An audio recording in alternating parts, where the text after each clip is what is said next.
How to block someone on TikTok. So go ahead and open your App Store. Just type in TikTok in the search bar. And once you're on the TikTok page, make sure that this blue button says open. If it says update, then go ahead and update the application first. We need to have the latest version of the TikTok because having an outdated version of the app will cause any possible bug or error. So you need to make sure that you have the latest version of the app. After updating, go ahead and open the TikTok application. Once you're in the home page, click on the search icon, type in the user that you want to block.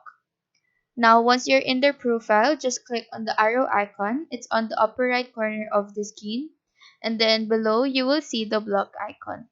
So just tap on the block icon, confirm it on this window. After that, the user is now blocked on your profile. So that is how to block someone on TikTok. Do let us know if this video helped you out.